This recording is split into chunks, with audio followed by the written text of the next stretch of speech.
Portsmouth, where we, on arrival, saw some smoke billowing out from, I think it was the 12th or the 13th floor, of somebody looking distressed and waving at us.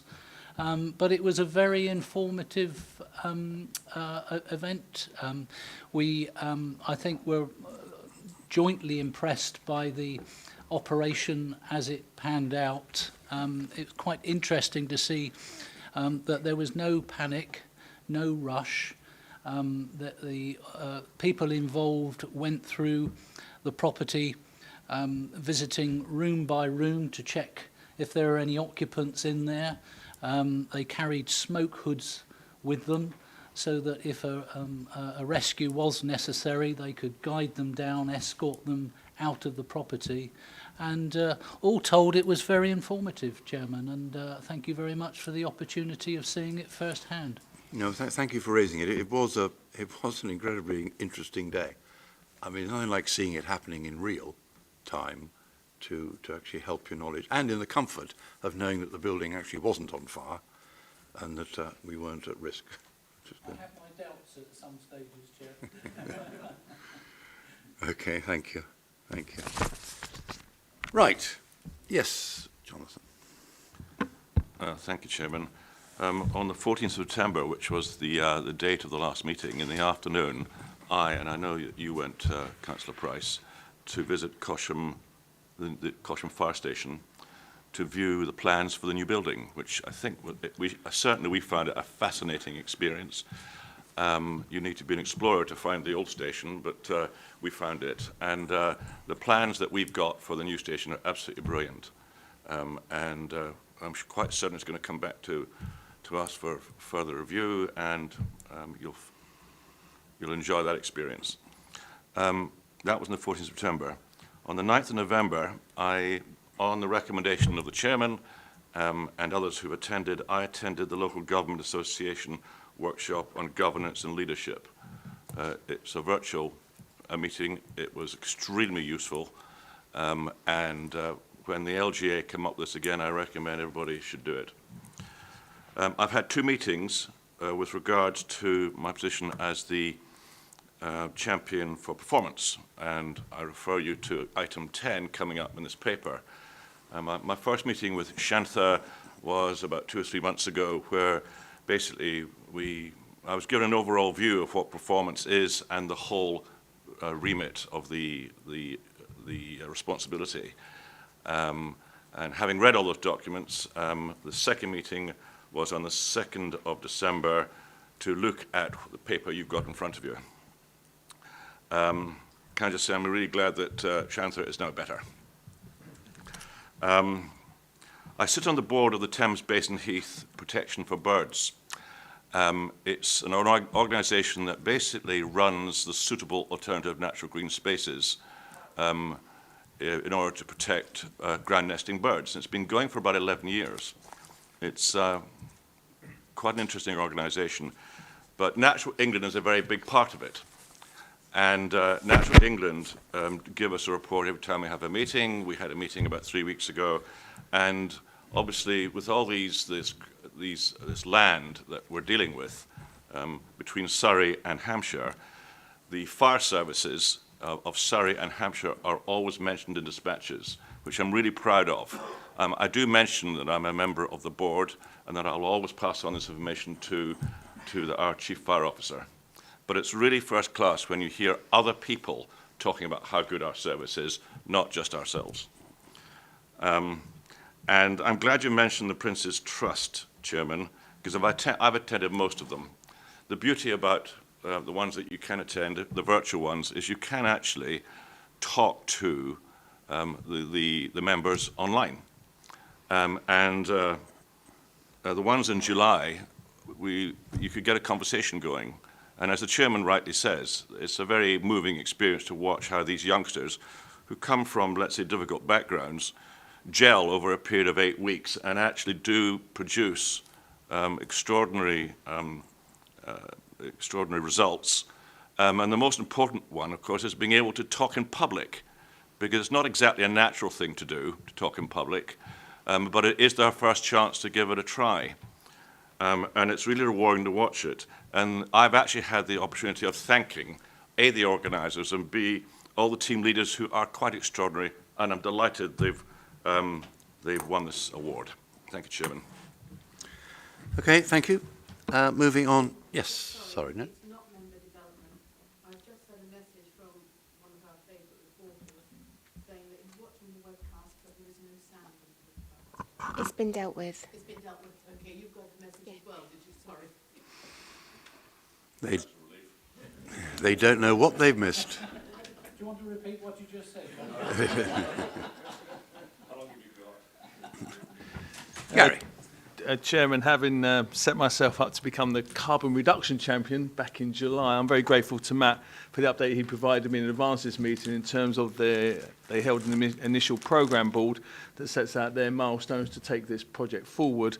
The key ones that we should be aware of, I think, is the fact that they've outlined the plan is that from April 2022 they're going to start looking to install the electric vehicle charging points across the estate. That's when the estate-wide condition surveys will begin to start looking at the estate itself and how we can reduce the carbon reduction there. And we should also have the new carbon reduction role in post, which will come under the budget later on. By August 2022, they hope to have all the surveys complete of the estate. And in December next year, that's when the funding will be requested for the carbon reduction estates improvement projects. Again, it ties very nicely into the budget we'll be discussing later on. So there is a streamline of application and approvals to work our way through that. And there's hope that from 2022 and 2023 onwards, those estate carbon reduction efforts will start. Another thing to note is, of course, as it was mentioned at the last meeting, that the public sector decarbonation scheme, phase 3, for heat decarbonation and building fabric upgrade project will be used for a Borden fire station. That's the application that's been put forward. They should hear in February next year whether that application has been successful. If it is, they've essentially provided funds to enable that work to take place. Thank you. Thank you. Thank you. I'd just like to ask the Chief to report. We've had a letter which looks reasonably encouraging, which he would like to share with you. Thank you, Chairman. My apologies, members. I meant to raise this earlier. Essentially, this morning, and you'll be aware of, obviously, the growing need for assistance around vaccination across our communities, and our hard-working health teams and needing the support from other agencies such as ours. And for many, probably over now 2 years, we've been working alongside our health colleagues in many ways to support the challenges. And as you'll know, I chaired the strategic coordinating group in the past. It's likely that will stand up again. Now, we'll receive this morning a letter from the Fire Minister. There's two things I wanted to read out, and I'll circulate this letter so you've got it. It's just arrived for the Chairman and I. But essentially asks, I'm calling upon you to find as many existing and new volunteers across your service as possible to encourage them to support the huge scaling up of vaccination boosters effort across our country. The other point, which is, and obviously we'll do that, and Stu and team are working ever so hard to make sure our people who could volunteer are doing so. We have a number of qualified vaccinators, which we'll continue to do. And it may be that our fire stations become vaccination centres once again, but we've made that offer and working closely with our teams here. In fact, the vaccination cell is here in this building across for the Hampshire and Isle of Wight. The other bit which is important to us, of course, is the paragraph down the page, which reads, the Home Office will reimburse costs incurred by Pharmacy Authority when they deploy volunteers towards this vaccination programme. So it's always a fear that we end up delivering something and make it very difficult for us to continue our operations both financially and practically, and you can say a bit more about that in a later report, I suspect. But for your awareness, the Pharmacy Service is playing its part. We're ready, willing and able to support our health colleagues, and we have an excellent relationship forged over the last 2 years, and we'll continue to support our communities in any way we can. Thank you, Chairman. Thank you. Yes, sir. Are we on now? Can I just say that, speaking for myself, but I'm sure I'm speaking for everybody else, how proud we are of the work that the fire service does in helping out during the COVID problem, and long may it continue. Thank you very much.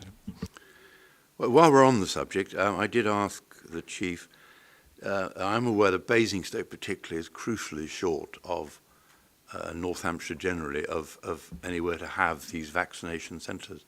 And I did ask Neil, what chances are of opening up Basingstoke Fire Station again? And the reply was? We've, at this stage, obviously the team is working hard with the vaccination cell, which is a health-led vaccination cell, and we've made our fire stations available to them should they be required. So I wouldn't rule it out, but equally that'll be a matter for them. We've made it available to them, and I wouldn't want to set any hairs running. It could cost me lots of biscuits for the crews at Basingstoke otherwise. Thanks. Okay, moving to item 7, the budget update report, which is on page 9 of your paperwork. And I would invite Catherine Edgecombe to give your report. Good morning, everyone. So this is the a budget update report, and it really outlines progress on setting the budget for financial year 22-23. It's worth mentioning at the start of this report that there's sort of a major caveat, particularly on the funding assumptions in this paper, in that we haven't had the local government funding settlement yet. It is expected this week, so that will allow us to start preparing the formal budget and precept report for February, and also a full medium-term financial plan. So there are quite a lot of assumptions, particularly around the funding that we'll be receiving. So the first thing to highlight in this report is a set of financial principles that have been proposed by the executive group for agreement by the Fire Authority. And these are set out as Appendix A. And just to reassure you that the purpose of these principles isn't to change our existing approach or how we've managed our finances in the past, because that has led us to be nationally in a good position. It's more to act as formalise these principles so that we all have a shared understanding, and also for us to come back to as a guide for future decision making. So the principles are set out as Appendix A. So then to move on to the budget monitoring position, this is the in-year position for this financial year. We're forecasting, and that's covered in paragraphs 12 to 17. We're forecasting an underspend of nearly £900,000 against the budget. And specifically in relation to COVID, we have got COVID-related expenditure in the budget this year, which is covered by the grant that we carried forward from last year. So the COVID grant we had received is largely committed. So any new COVID activities, we will capture the costs of and seek to reclaim those from government. The underspend is primarily a result of lower pay costs, and that's really down to particularly careful management of the budget within the Operations Directorate, where they're working hard to manage the resources closely. There are some non-pay pressures, and those are contained within the bottom line at the moment. So there are pressures on particularly on premises costs, and the team are working hard to make sure that we will manage those within the budget by the end of the year. There are also pressures on IT contractors, but these are offset by vacancies within the ICT team. So then to move on to the setting of the 22-23 budget, which is covered in paragraphs 18 to 25. So we always run the setting of the budget alongside setting the safety plan priorities for year 3, and those two processes have moved in tandem this year. As I said already, the funding assumptions are purely assumptions, so there is a risk that either that the funding settlement will be worse than we've assumed, or equally that we could have a slightly more favourable settlement than we've assumed.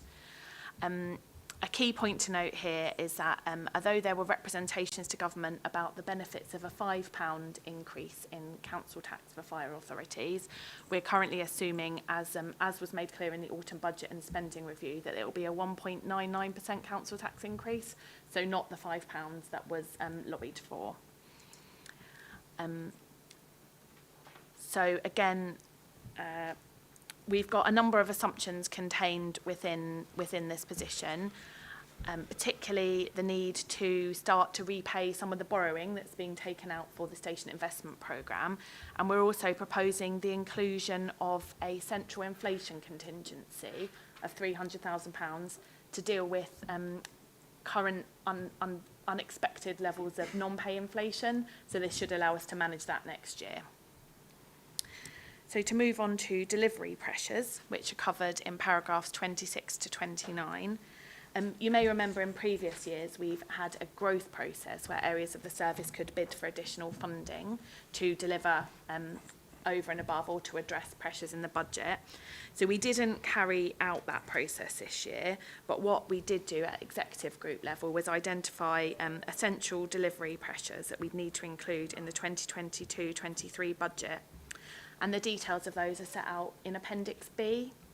And currently we're asking the authority for provisional approval, subject to the overall budget position, to include these delivery pressures within the 22-23 budget. The next section deals with capital investment priorities. That's paragraphs 30 to 40.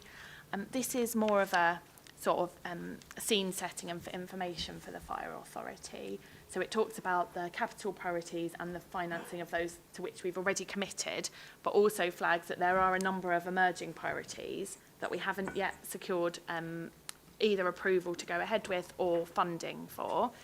So obviously business cases for specific projects as they become necessary will be brought to the authority, and for other priorities we'll be looking at the funding for them as part of the medium-term financial plan, which will come to the authority in February, but it's more sort of for information that there are these emerging priorities. So we then go on to talk about efficiency measures and the need to deliver some efficiency measures during the next financial year to contribute towards the emerging budget gap.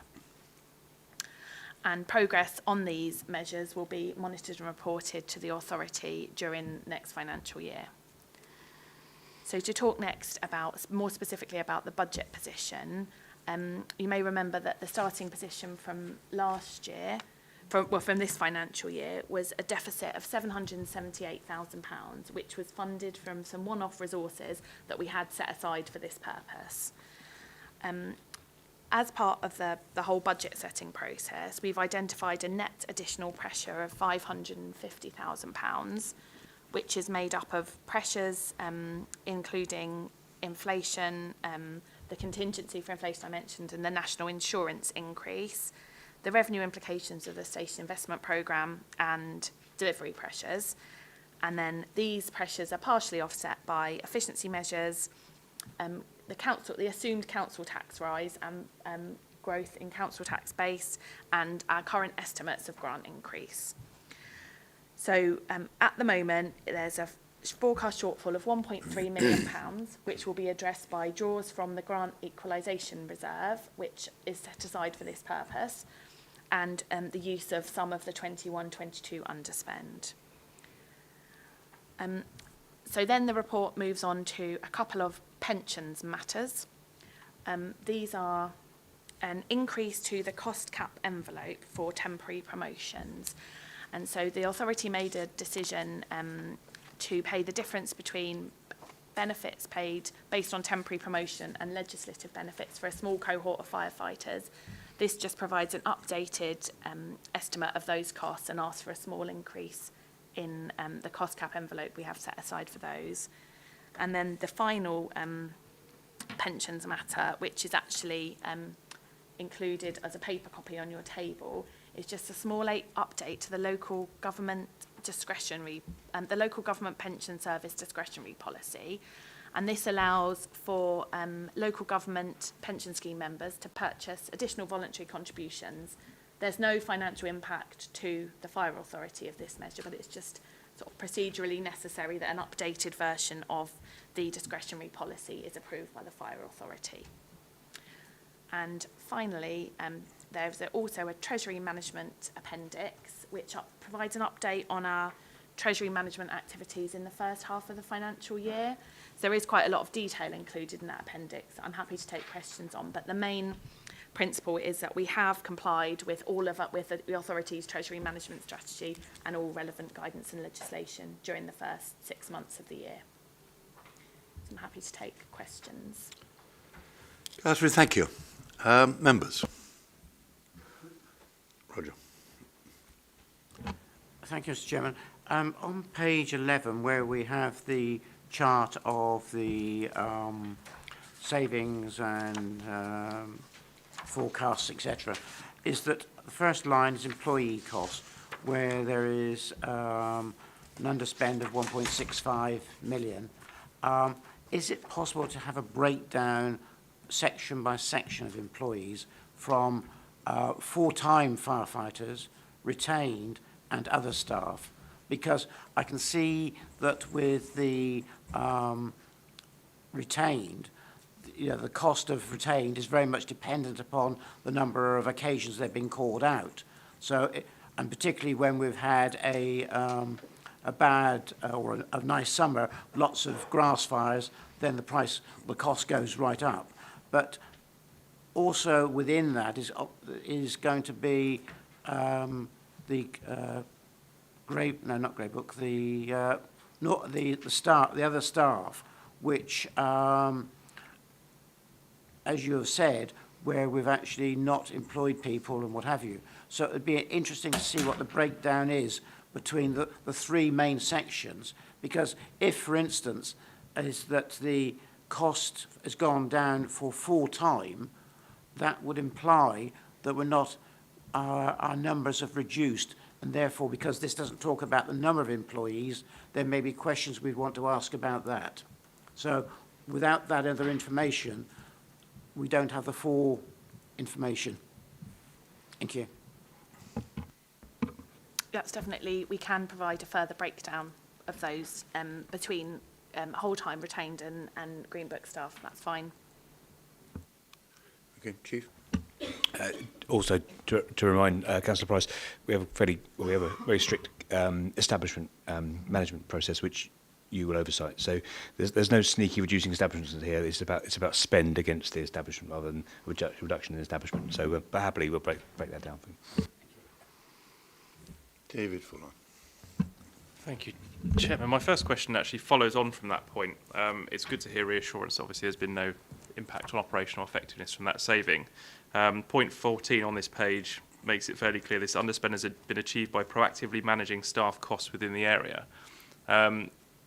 Is that an exceptional thing? Because that sounds like it should be business as usual, in which case, are we building in this underspend as this is what we should be doing year on year going forward?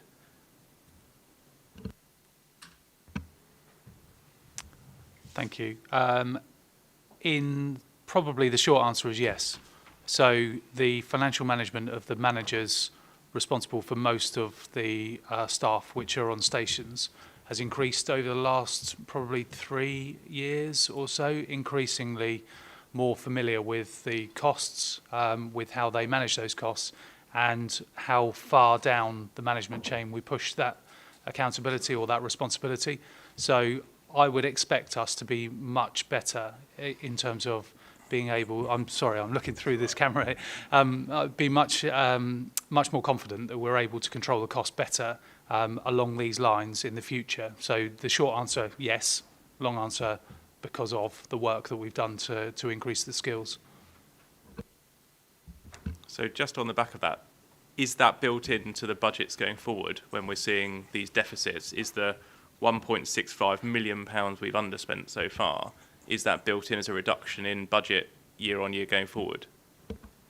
It isn't built in as a reduction year on year, and partly because of those, as we've said, the establishment remains the same. These are more sort of one-off decisions that are resulting in underspends. It is an area where we might look at some of those decisions and look whether we could make whether we could try and formalise some of that in the future, but currently that isn't built in because it is sort of a one-off accumulation of underspend rather than a recurring amount that we can take out of the budget.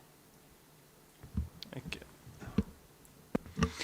And just to add to that point, you may recall 3 years ago when we started on this journey, the idea of understanding our costs, keeping things simple, understanding how we can drive efficiency and effectiveness. It's very much part of what Catherine and Stu have just described. So some of that number will absolutely fit in the next year's efficiency effectiveness plan. But obviously some of the things aren't recurring, as Catherine's already suggested. So we'll come back with those plans in next year's look at this as we go through. But certainly Stu's team understanding where the costs are driven from, how much of those costs we can move out of or get rid of, and those things which we must maintain or we can't change without further clearance from yourselves as a fire authority about how we change our services to the community. That will be the basis of our future safety plan, which we'll bring next year to you. Thank you. That's good to hear. It's just I appreciate that these things are sort of individual items and therefore can't be budgeted per se, but if we are achieving every year an underspend, then we ought to be putting that in as a budget line if we can, particularly since the number's so large, and for even 2/3 of that we could freeze council tax next year for our residents if we baked that in, is my point. And the next point then comes just on to the financial principles point, which it's really good we've got principles that guide the way we set our budgets. I would like to see something in there around not assuming a council tax rise. And I say that because we've got item 7, which is reduction in planned reserves contributions will be used as a last resort to balance the budget, which is absolutely right and proper. But I think a financial principle should be that we're not assuming we're going to raise council tax each year, just as a guiding point. We may still do it, but the fundamental assumption should not be we're going to do it. We're looking at inflation rising perhaps 4%, 5%, 6% for our residents. We're seeing council taxes rise in every other area for next year. And actually, I think we should be looking at ourselves and looking where can we minimise that increase in cost to our residents and constituents without impacting on service. But I think there should be a guiding principle within those financial principles, just as a comment, really.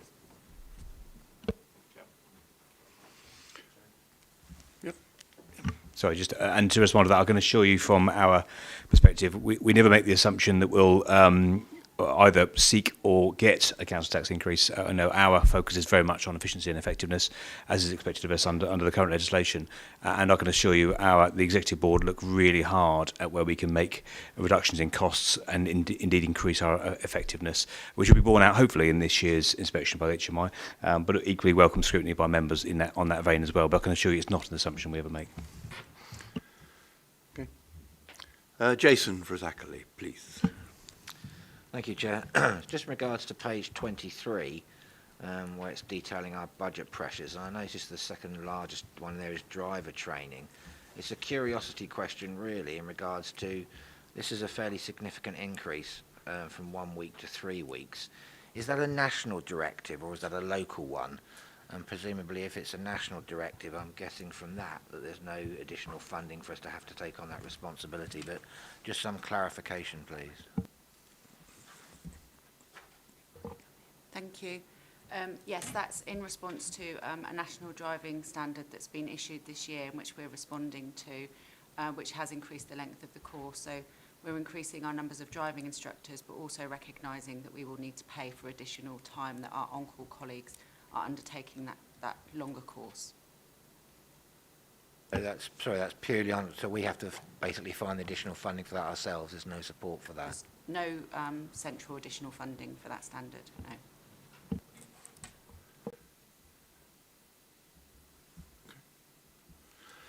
No. Chaps, if you could put your microphones closer to your mouths generally, it's difficult to hear some of you. Gary. Thank you, Chairman. Catherine, thank you very much for the report. I have a question on the principles, and then I have a separate question on the £5 versus 1.99. It's primarily for my education, I suspect. But principle number 4: one-off and recurring growth will be limited. I don't understand what that means. Are you saying one-off and recurring expenditure will be limited? What does growth mean in that sentence, please? It's probably worth changing the wording, but it's additional expenditure. So. Thank you.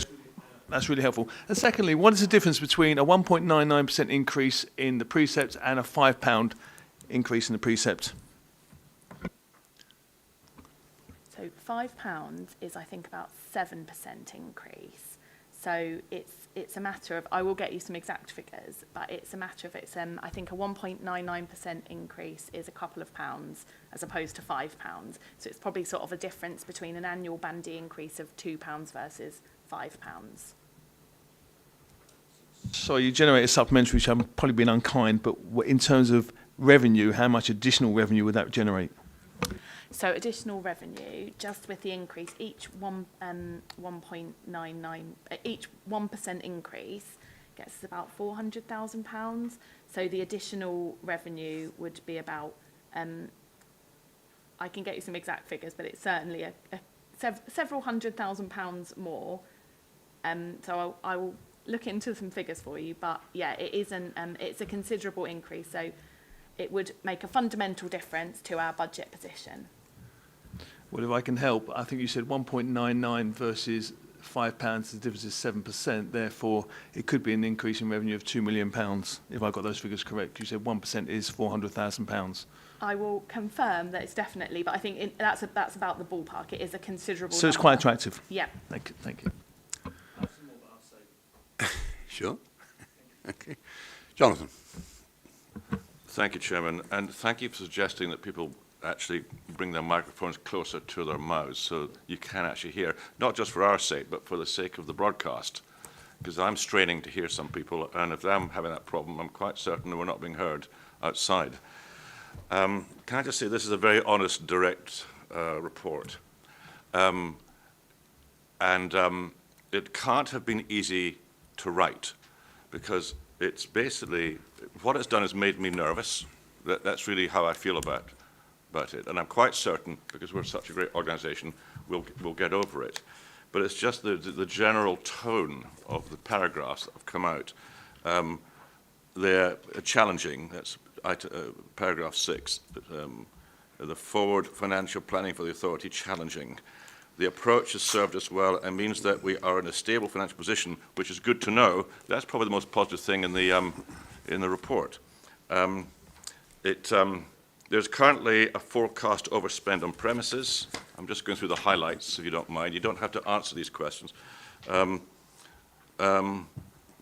I realise the difficulty in 19 that we're waiting for the government to come through with the spending review, which does make things difficult. Then we go on to page 13. The repayment of this borrowing has to be factored into the budget with a further 580,000 required next year. Suddenly there's, that's $500,000. Therefore, next paragraph, an inflation contingency of 300,000 is proposed, more money. Then we go into 25. It says, in that case, we may need to temporarily reduce our contributions to reserves, which is a pity. Then we go on to, in addition to the agreed delivery pressures, a medium-term need to increase contributions to ICT reserves to support a timely refresh of ICT equipment. This comes after the fact that it was over-budgeted in the first place. Do you remember that, Chairman? Yep. One-off contribution to ICT reserves have to be made. We don't know what that is at the moment.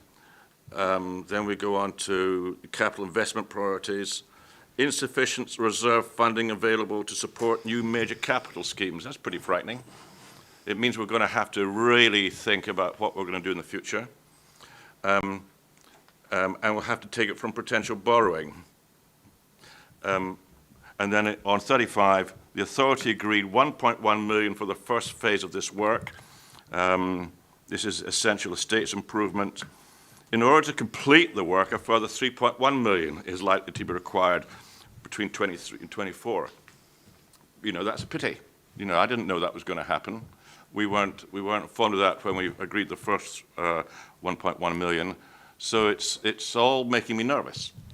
And the current indications about the financial settlement suggest that funding these high priority schemes will be extremely challenging. In order to balance the financial position of the Fire Authority over the medium term, it will be necessary to develop and deliver efficiency measures. And it goes on and on. So I would say that this actually has to form a major part of our scrutiny. I mean, I'm happy to wait till February when we're told what the government agreement is, and we can actually create actual figures. But from reading this, it's still going to be bad news. And I'd like to be ahead of the curve rather than wait till February. So the minute we start getting figures through, I think our scrutiny function should be right on this, Chairman. I could go on, but I think I've basically said what I need to say. Catherine, there wasn't actually a question in there, but have you got a warming statement that you could make to put some of the exasperations at ease?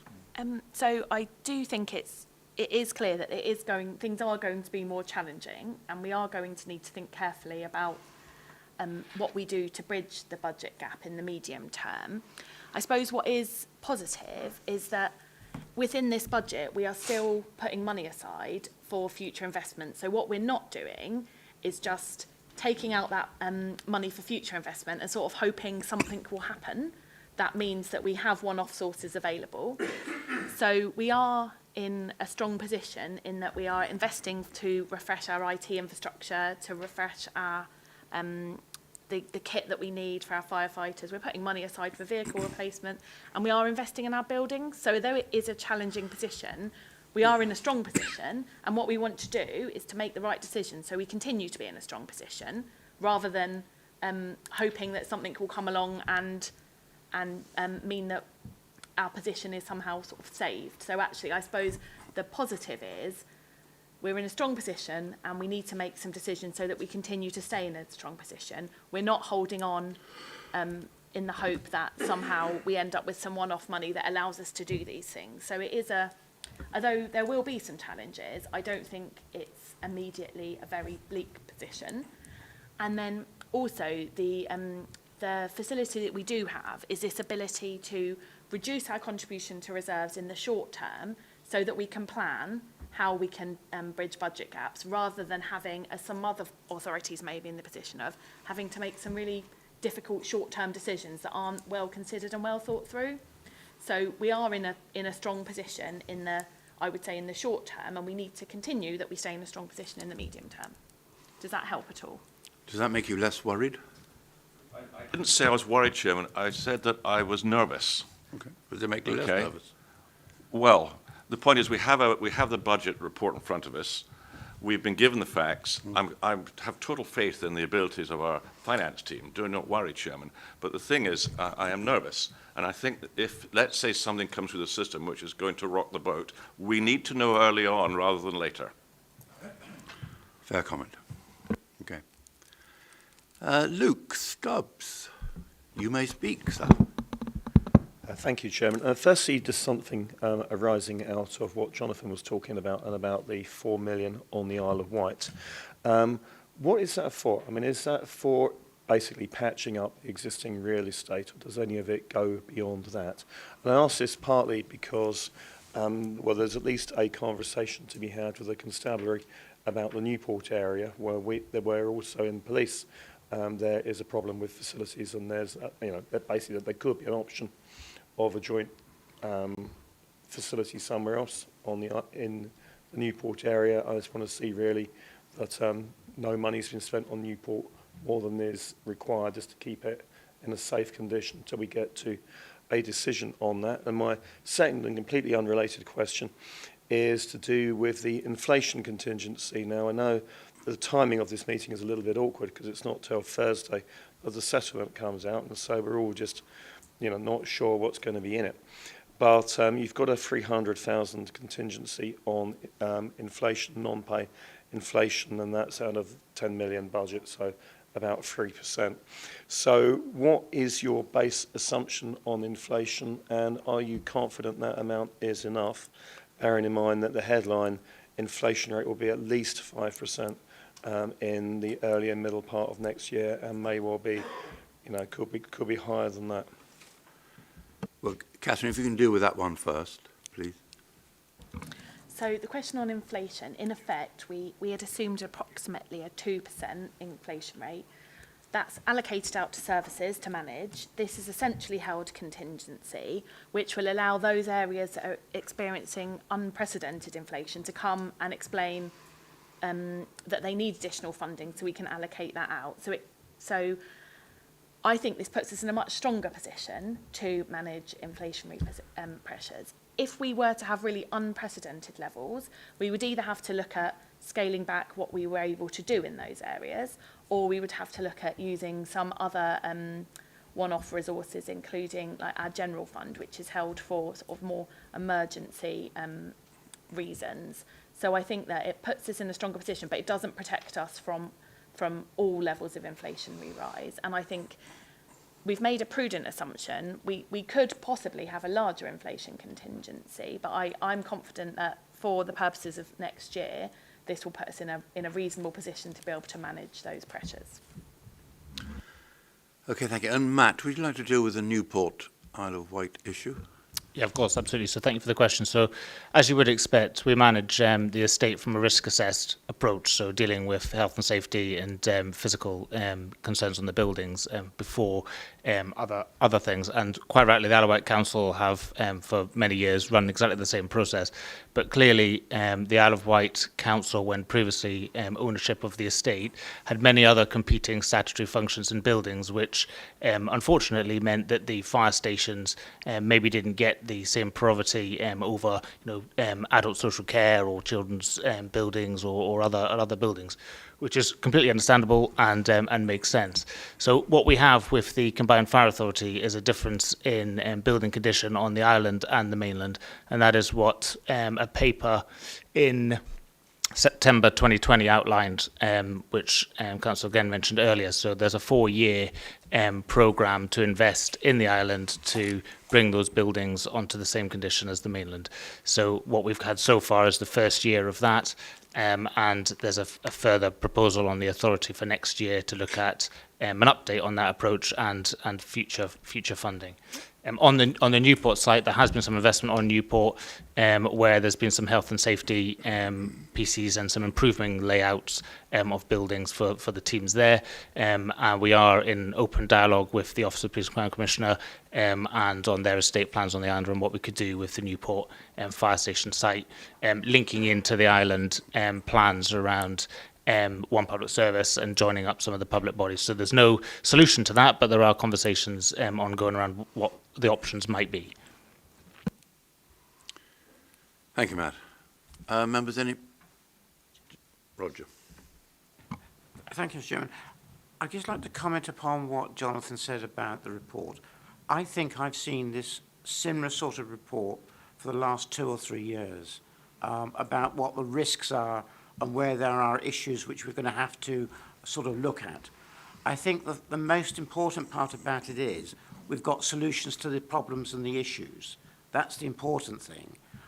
It's not built on hope. We hope we'll be able to find a solution. The officers are putting forward ways we can deal with it. And it's based on facts known at the moment, which we know and we're all waiting for to see what the government is going to give us in the way of grant, which may change it completely, may be better, may be worse. And if it's worse, we then have to relook at what we're able to do and what we're not able to do. So I think that it's not built on hope. There are solutions to the problems. The one other question I would like to ask is on page 23 under delivery pressures is communication resources. We've got a figure in there of 2 full-time additional resources, and I'm wondering whether that is something which could be looked at, and there may be some cost savings in of actually outsourcing rather than actually having employees ourselves. Has that been looked at? Because I think that if one's looking at communications, if you're looking at some specific piece of literature, it may be just to put that item out and get it resourced is better than actually having a larger staff. So that's my only concern there. The only other one which I didn't mention before was that on page 15 about the Fareham and Gosport, East Cowes and Newport are also under consideration, and there is a £200,000 provision for a potential Gosport site, and the officers have delegated powers. I would like to see, rather than just making a decision and using that money, I would like to see members involved in that process first before we just go ahead and put an option in. Because I think that is important, particularly to the Fareham Gosport area, and I'm speaking locally there, obviously under that situation. Thank you. Okay, thank you. Chief? So I think the authority reached the conclusion of giving us delegated powers so we could move fast in any commercial opportunity. That was why we were given the powers to do that particular thing, I think I'm right in saying. So I guess you'd need to decide whether you want to take those powers away on the basis of just that area. So, but obviously we would not move without some sort of consultation because that's the standard situation. So I guess, do you want to check the question you're asking, Councillor? Okay, thank you. Gary? Thank you, Chairman. I think Councillor Price has stolen a little bit of my thunder because I looked at the delivery pressures in Appendix B and I sat there and I'm a taxpayer and I'm thinking strategic partnerships resource, 2 additional resources to secure our ability to foster influential relationships. The commons resource has already been mentioned. Recruitment, 1 dedicated FTA resource to take a strategic overview of recruitment across the organisation. HR resource, additional HR resource to deliver organisational priorities and continue the strong focus on our people. There's a carbon reduction post in there, which I actually support, by the way, because I think we need that. But the question for me is, and sorry, this is the serious question, how will the residents benefit from those additional FTEs? What's in it for them? Well, Chief. thank you for your impassioned question. I just want to assure you that's exactly what Catherine was saying about what we spent a lot of time discounting some things that were already originally in the need to fund, and these are the remaining items. So I can assure you they've been through those processes to make sure that these are absolutely required, hence the question here. Happy to do further scrutiny of those things with you if you prefer. But the point in question, the first question was around the partnerships arrangements. Currently, our shared purpose is together we make life safer. The word together is important, and the approach you've adopted in your safety plan is to work with others to achieve those things that we set out to achieve. A great example right now is working closely with our health partners. So those people you've described are working hard around the arrangements, the funding arrangements, the agreements, the MOUs, the protections in place for you as an authority, us as a service, to work carefully with health teams, including ambulance service. There'll be others that are more strategic around the education establishments. There'll be others like policing and other agencies that work closely with. None of that is easy to add to a day job. And so having experts that understand partnering, understand contracting, understand those arrangements, including with our own shared services, of course, with the county, is really essential to do that well. So whilst on the face of it, it's trying to write the right sentence that makes sense to you, without sounding too like it's a bit light-hearted, but it is really important that we do these things we put in there. I guess it's easy for me to say because I was in the room, less easy for you to say you weren't, but the idea of scrutinising those things, I can assure you we've sweat over those things and really changed them hard to make sure we only spend the money, hence the zero growth principle, is that we only grow or spend more money on things we really, really must spend money on. So I can assure you it's not an easy thing to do in the first place. Okay, members, any more points you wish to raise? Ian, please. Thank you, Chair. I'd like to come back on what Luke was saying, and indeed Roger's concerns over estates and what have you, and take that away from here and talk with Police and Crime Commissioner and indeed your good Sal with regards to the Isle of Wight Council being involved in the talks and discussions that could emanate and actually start to work before we start to get involved in renewal of estates and SIPs and what have you. We need to start to discuss this to one side, I think, and that might well assist in, if you like, lessening the impact on, 1, the budget, but 2, making sure that we're moving forward with the combined blue light facility on the Isle of Wight, and I think that's where we need to be. The Isle of Wight Council's up for that. The Isle of Wight Council was obviously prepared to talk, and I know Stu's coming over to speak with myself, and I'll introduce him to other cabinet members, that we can actually start to get the groundwork in to see if we can move things forward in a positive manner. I think that's where we need to be, Luke. Thank you. We can do that, Chief. Jonathan. Thank you for letting me come back. To finish with, can we please be involved in knowing what high priority streams will be extremely challenging budget-wise, which might have to fall out of the basket, and can we also be involved in looking at options for service reductions, which is a troubling phrase to me. When the internal mechanism has actually come up with its proposals, we are very involved in knowing what those options are. Thank you, Chairman. Thank you. Yeah, absolutely. So, as you'd imagine, the line between what is you task me and my team to do and that which you are accountable to the public for are, sometimes blurred for some authorities. I think we're pretty clear here on which is which.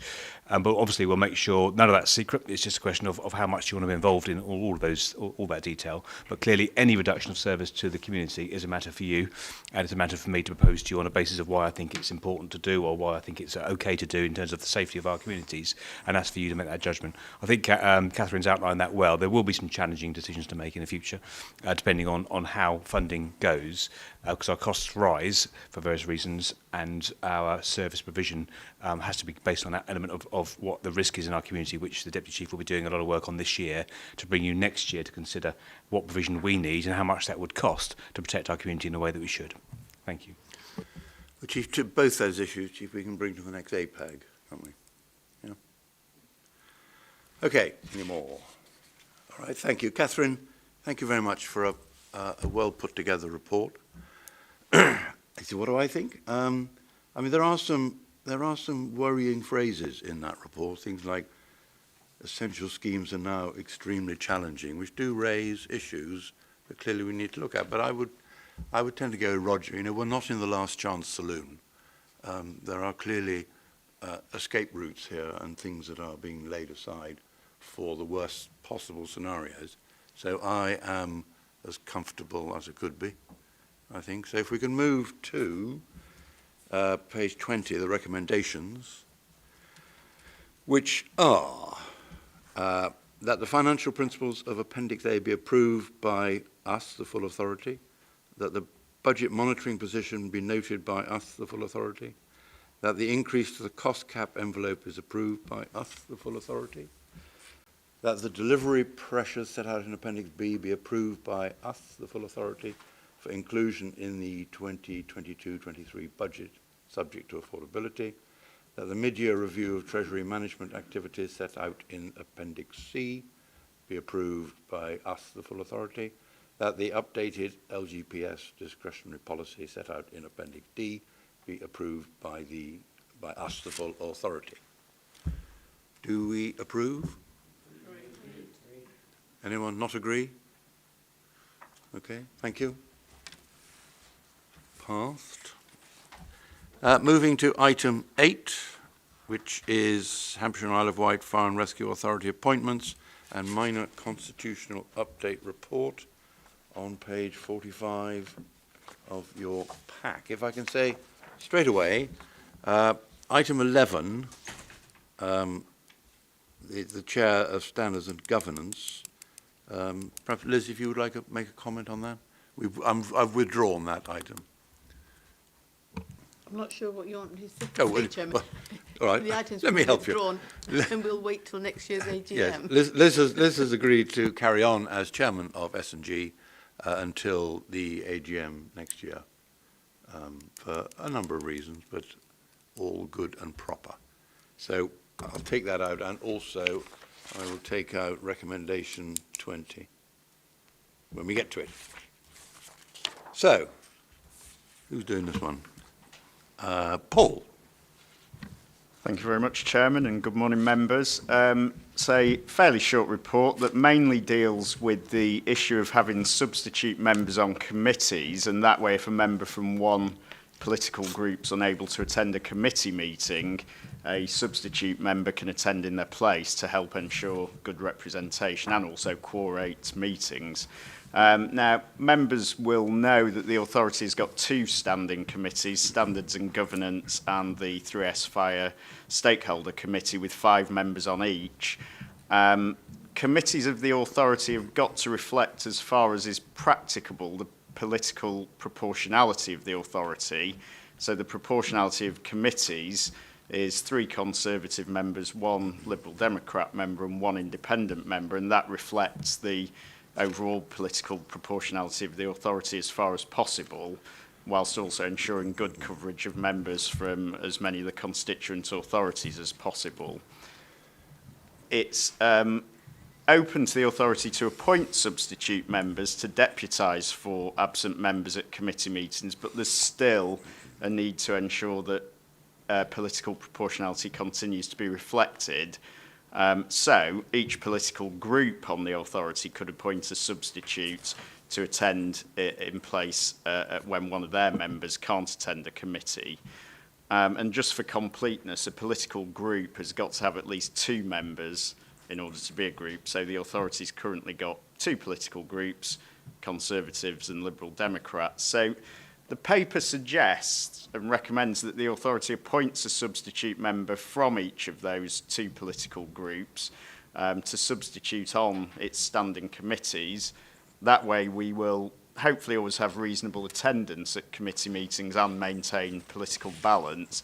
And the report then goes on to also recommend some minor amendments to standing orders to cover the appointment of substitutes and also to cover attendance. And it would require a member who is substituting to notify the clerk or monitoring officer before the meeting, and they must substitute for the whole of the meeting.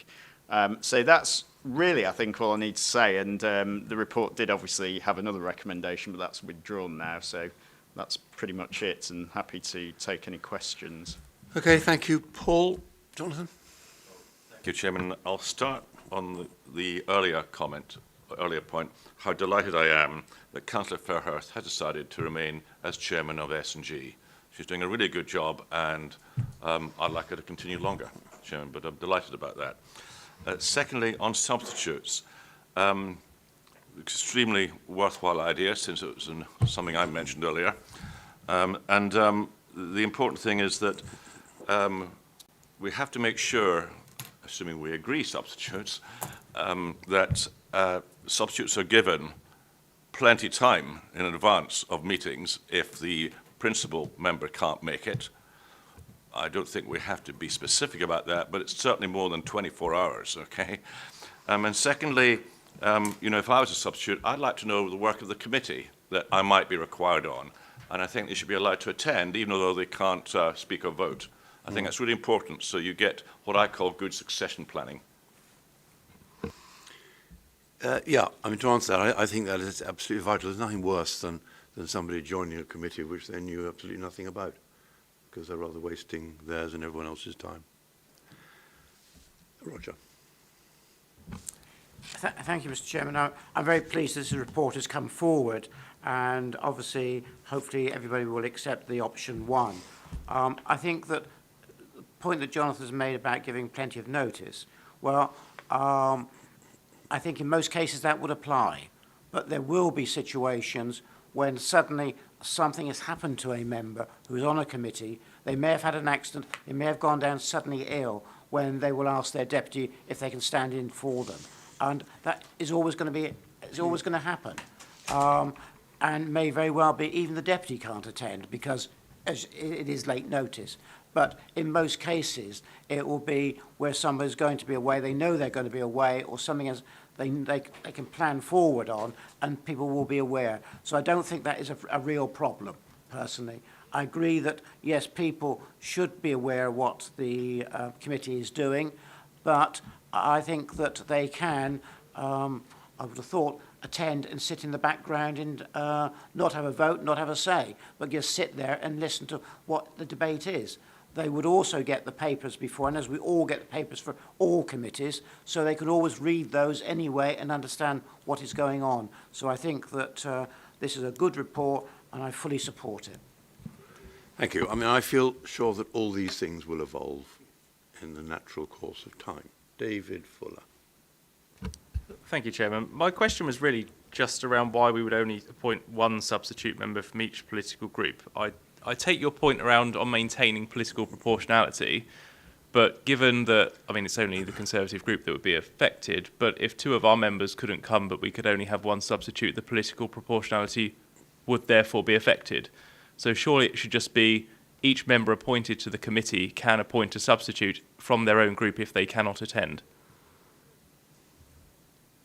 I mean, it's an interesting question, and it tends not to be done like that in most authorities. And obviously, if each individual member of the committee appoints a substitute, we would largely end up, I think, with all members of the authority effectively being either a substitute or a member of a committee, and it tends to really be a sort of almost a fallback position. So I don't think there's anything that would stop the authority appointing more than one substitute, but the purpose really is to try and it's almost the purposes of more relevance to the minority groups on committees to ensure that they actually at least have someone attending rather than the majority groups.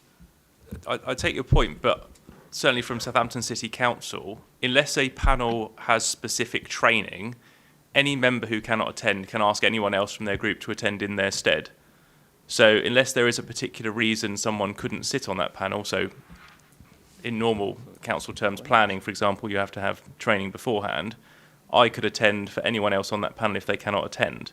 So I agree what you're saying, you're appointing a substitute prior to the meeting. I'm reversing it, saying you would only appoint a substitute if someone couldn't attend a meeting, rather than have a pre-appointed substitute. I mean, we're a very small authority, and in reality, we would, you know, anyone could be a member. I don't see why. Well, I think the approach, certainly the approach I've taken in other authorities, is that there needs to be a clear appointment of members to committees. I'm not, I've never come across a scenario where there's almost a freestanding right for an individual member to say, actually, I'll send somebody else in my place. So I'd probably be a little bit uncomfortable with us adopting that approach. And it may be one that we perhaps see how we get on with one substitute, and if we need to evolve that approach, I mean, we can obviously come back and re-look at it, and if it's causing an issue, we can obviously have more substitutes. I'm not precious. It's only my only experience is Southampton City Council, which is that's the way we go about it. We want to make sure we have each political party have its full allocation. So as long as I say as long as it's not something that requires pre-training, anyone can ask someone to sit in their stead. So if it's not done on the county, that's fine. It's not, and what I might do, perhaps I do know the monitoring officer at Southampton, so I might have a word with him just to see how they operate this there. David, it's taken us an age to get this far. I think let's just... No, good point. But let's just see how it pans out, I think. David Harrison.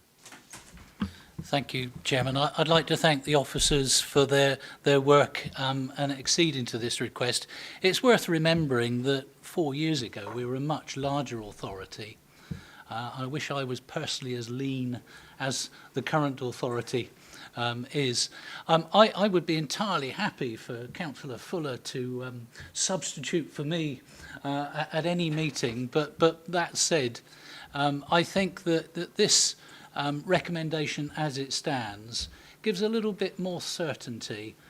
You know, if I know I'm the substitute for a particular committee, then I can put that in as a sort of a diary entry, and I think that there's an advantage to that. It gives a little bit more certainty in an uncertain world, whereas I think, you know, there would be a little bit more chaos involved in the Councillor Fuller proposal, if I could put it that way. So, members, I hope that we'll support the recommendation. Let's see how it goes, and if it doesn't work out, we can change it at a future date if need be. Which it says. Don. I mean, how nice it is to hear a member not of my party recommending we support the recommendation. That's lovely to hear. Look, can I say this recommendation is a lot more than better than nothing, Chairman. This is a big step, it's an important step, and frankly, the thing here is that let's go ahead with this recommendation, as Paul has suggested, and if basically we have a problem, we'll revisit it, which I'm quite certain, Chairman, you'd probably agree with. It means we can press on with the recommendation we've got. Substitutes are important, named substitutes are important because it makes them actually focus their attention. I do hope they will turn up at the meetings. I don't know if there'll be a question about travelling expenses, but we can cover that at some point. But at least they will learn what's going on in that committee, and if they have to substitute at short notice, albeit, at least they'll have some idea about what's on the agenda. I'd like to second the recommendation. I don't think I said better than nothing. No, you didn't. Well, I mean, I don't think. Anyway, Look, guys, I mean, the reason why it's on the agenda is because we've almost agreed to it already. So we're now starting to waste time, I think. So let's go to the recommendations, if you're happy with that, which are on page 48. So the recommendations are that the authority appoints one... Oh, before we do this, actually, we've actually nominated the people. Would you like to know now? So for the Conservative group, we have Councillor Gary Hughes, who is going to be on the 3S FAR substitute. And for S&G, it is Councillor Derek Mellor. And from the other major party... For Democrats, the S&G is myself, and 3S FAR is David Howson. Difficult one, that one, isn't it? I'm not sure we could have done that, because surely we have to approve item 18 before we technically do it. Which I hope we are about to do. Item 18, that the authority appoints one substitute member for the Conservative group and one substitute member for the Liberal Democrat group to the Standards and Governance Committee and to 3S FAR Stakeholder Committee. And secondly, that the authority approve the minor changes to standing orders set out at Appendix A, and 20 is eradicated. Do I have your agreement? Agree. Anyone disagree? Phew. Pass. Thank you. Thank you, Paul. Item 9, then, moving on to, which is on page 63 of your notes, the annual statement of equality and equality objectives. Molly Rowlands. Thank you, Chairman, and good morning, members. Hopefully you can hear me. A bit closer to the mic, closer. please. Is that better? Yeah. Okay. Thank you. So this report outlines how we meet our legal duties to improve our equality performance. And it's the first time that we're publishing equality information for all of our employees across Hampshire and the Isle of Wight Fire and Rescue Service. And it sets a benchmark for our future annual reporting. It also highlights some of the key activity and progress towards improving our equality performance in line with our equality objectives that were last set in 2018. So in respect of our workforce diversity, you'll see that 19% of our employees are female, with the majority working in control or support staff roles. Across our operational roles, 7% of our workforce are female, and that's slightly higher than the national average within the sector. However, our gender imbalance is still high, and so we have to continue to take positive action to address this. We've seen the success of our recent positive action with our whole-time recruitment campaigns where, pleasingly, our last cohort had a gender balance of 50-50 male to female split. In terms of minority ethnic personnel, our employment is at 2%, which is below the national average within the sector of 5%. Our Green Book or support staff figures are slightly closer to that national average at just over 4%, but the majority of our employees are in operational roles where that percentage reduces to 1.5%. Positively, again, with our whole-time trainees courses, we are seeing higher numbers of employees coming through from ethnic minority backgrounds, and our last intake was 10%, which is much closer to Hampshire's, as a county's, diversity, which is, I think, somewhere between 8 and 10%. So whilst there has been some positive progress and impact, we know that it's going to take a considerable amount of time before our workforce reflects the diversity of society. And so we have to remain committed over the longer term to driving improvements in our equality performance. Over the last year, we've been working very hard to increase the diversity of our job applicants. And as I've already outlined today, we've seen some success in that.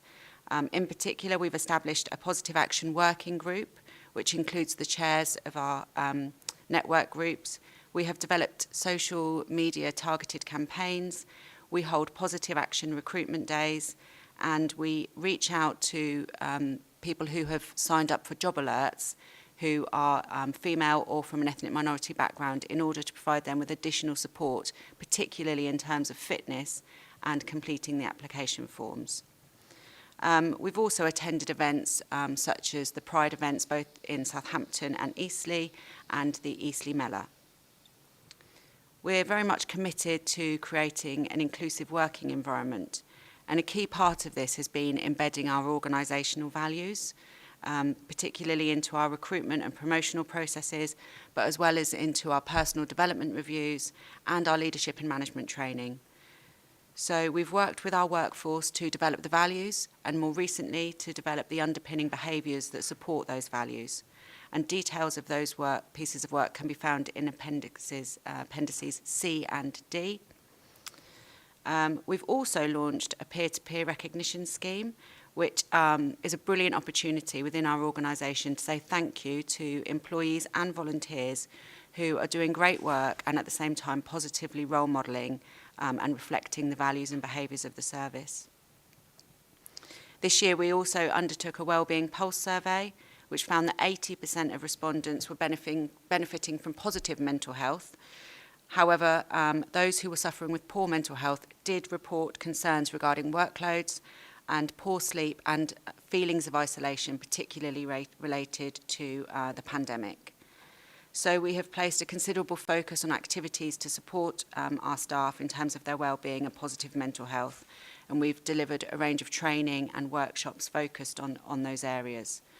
We've also, with our Fire Able group, we've developed the Personal Supportive Passport, which enables members of our workforce who have perhaps mental health needs or learning or disability needs to share their adjustments that they require in order to do their job well, discreetly and confidentially with their line managers, but also with staff in our training and development centre so that we can adjust our learning for them.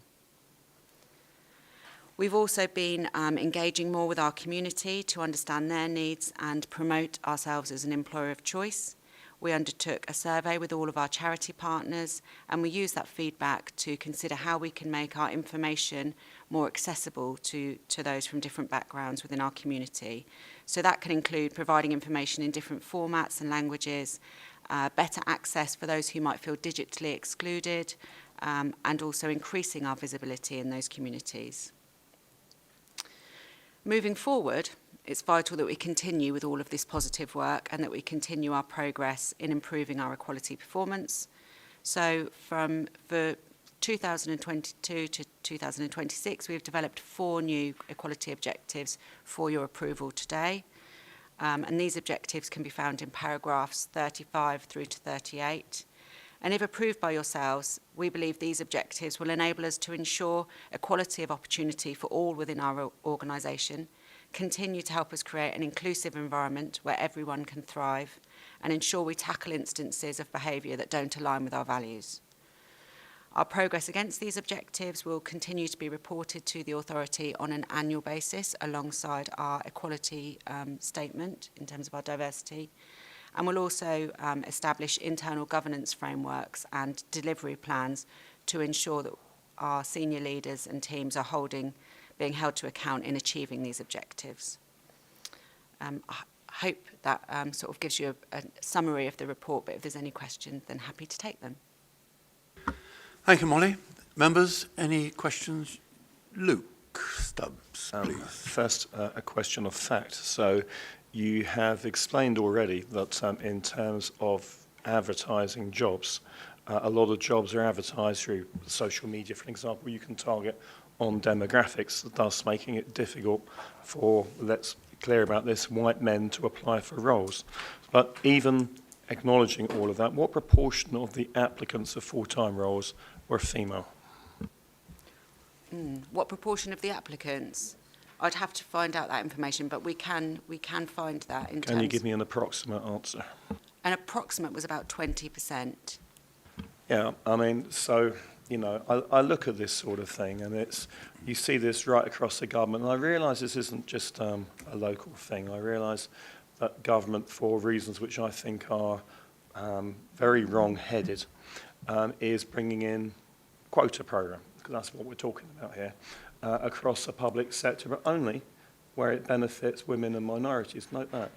No quota program in the NHS, no quota program in schools. 2/3 of government employees are women, and yet all we're doing is areas where there's a majority of men, it has to be 50-50. In areas where it's almost all women, oh, that's fine, no change. I don't think that's acceptable. I think the whole thing is wrong-headed. But if we're going to have 50-50, it has to mean everywhere. And so I note things like the control room, which is largely women, 84% women. I would like assurance that steps have been taken to reduce that, and that when jobs are advertised, they are targeted at men, and that male applicants take priority. I would like assurance in areas like HR, which is almost always all women in any organisation that I see, and yet we never hear about things being done about that. So can I have assurance that if we're going down this, I think, terribly misguided path, that it is applied equally and not just to the detriment of men? Can I suggest to members, because I don't think I have a vote in this, that if you are going to take these objectives, that you amend Objective 2 to put that in there, to say that that's to all areas, so that where there is a majority of females working in an area, then we use positive action to bring that to an end. Because otherwise, it is grossly unfair. I mean, it is not true, despite constant repetition, that men earn more than women. Or it is true, but you've got to look at it with context. Men in their 20s and 30s earn less. It is women older than that, who would take child breaks and so forth, who are then at a disadvantage. So you're talking about recruiting people, mostly in their 20s and 30s, from a pool where across the economy, men are paid less. So where is the justification then for having programs to reduce the proportion of men where there are more men than women, but not to have the reverse? So that's my point to you, Chairman. And can I have assurance that positive action is in all areas of the organisation, including those of the majority female? Molly? Thank you for your comments. Absolutely, I can assure you that we advertise all of our jobs fairly, and we actually haven't recruited in control for some time. So I don't think we've encountered the problem of having to consider positive action from the other perspective that we normally find ourselves addressing, given the majority of our roles are in firefighters. But we can certainly look at that when we next look to recruit into control. I would say it's essential, and that jobs adverts should only appear in social media feeds for men and so forth, because, frankly, if men are being pushed out of jobs where men are a majority, they're still going to need to work. Yes, let me just hear from the Chief. So, and thanks, Molly, for your response. So I'd point to the positive action statement. It's very clear about the underrepresented groups. So your point's heard, and we do hear that in amongst the population of our communities too. But as you can imagine, a lot of the fire and rescue service pressure comes from the fact that still many firefighters are male. And they are male and white, and so we do now we want to lose the point you're making, but equally the kind of high pressure and the high priority for us is to make sure our operational workforce, the bit that public see on the fire engines, is representative of communities, because at the moment it is not. So whilst I would accept the point you make, I would not want to stray away from the fact that our focus has to be on that issue there, but notwithstanding the fact that our positive action statement talks about underrepresented groups, which includes men and women of all sorts. Gary Hughes, please. Thank you, Chair. The one that struck me, Molly, was you said you send out information in different languages in order to try and encourage ethnic minorities or non-English speaking individuals to consider a career. There must be a language requirement to perform as a firefighter, because I would hate to go into a roaring building. I've been into roaring buildings before, and the last thing I want is a communications breakdown caused by language. Yes, sorry, that might have been me not explaining that objective very well, but that objective back from 2018 was about ensuring the equality of access to our services. So not only to us as an employer, but also that members of our community from all different backgrounds and with different protected characteristics are able to access the services we provide. So if they require information in respect of their safety at home, like safe and well visits, can they access that in an alternative format? So apologies if I didn't make that very clear. Derek Muller. Thank you, Chair. Well, my question, actually, I'm a little bit thrown out following Mr. Stubbs' intervention. Can I just ask then, Molly, has there been any official body who's complained about any of our proportionality of representation, like the Equalities Act Commission, made any comment about our situation? I find our performance very, very satisfactory in this area. We haven't received any complaints. We know that when we were last inspected back in 2018, that they raised some challenges, not only to our organisation, but across the sector, in terms of the sector needing to do more to diversify its workforce. So we are responding to that challenge that has been given to us by the inspection, but certainly not a complaint. And I would agree. I think we are making positive progress in terms of our equality improvements. But I would reiterate that there is still more we can do. Okay, thank you. Jonathan. Thank you very much, Chairman. Can I just say, in my opinion, these recommendations are positive, progressive, correct and fair. And then we should get on with it. And as the officer said, it's probably the big tip of the iceberg, and we will progress this beyond just gender in the future. My question through the chair, Chairman, is that the opinions brought to us by Mr. Stubbs here, are they his own personal opinions on the balance of men and women, or is he a messenger bearing gifts from the Police and Crime Commissioner? Luke? Well, in terms of on this body, I'm speaking as someone invited to this body, and I can express whichever views I so wish. But, these are my personal views, and I have to say, I think they are views shared by a majority of the public. I missed that. The majority of the public, did you say? Well, I believe so. I haven't seen any surveys on that, but that is my Exactly, opinion, sure. yes. Okay. David Fuller. Thank you, Chairman. It was just some clarity, really. Something that Mr. Stubbs said that sort of troubled me, that we weren't advertising jobs at certain segments of the population on social media. I just have some clarity that we are advertising all our jobs to everybody across the board, and we're not excluding anyone or including anyone particularly beyond that. We're absolutely not excluding anybody, but what we are able to do is look for people that have expressed an interest in fitness, for example, because we know that the role requires a level of fitness. So for people that are maybe members of a gym or follow fitness programs on social media, then we can target those. It's not about excluding men or women or anybody from applying for the role. Okay, Roger Price, please. Thank you, Chairman. From my perspective, I think that the part which I do disagree with government, and that is where they set specific percentages that you have to have. Now that, in certain areas, that is easy to probably, or easier to obtain, and in other areas it's not, because of the makeup of the population. And that's where the whole thing started to go wrong. Now, I think that the policies which are being put forward here gives every person who lives in Hampshire who wishes to apply for a job within the fire authority or fire service four options to apply. And it isn't sort of saying, well, we won't accept anybody of such and such character. We won't. We'll open it up to every single person who wants to apply. And providing that's there, and that's what is here, then I have no problems with it. Because anybody can apply for any job which we advertise, providing we give the options in the different areas where we advertise and make sure that people come forward. When it comes to then having applied, there will be certain criteria they'll have to comply with. Now that is to do with the job, the same as any person applying, if they're applying to be an accountant at any organisation, then their qualifications will be looked at. And I think it's exactly the same here.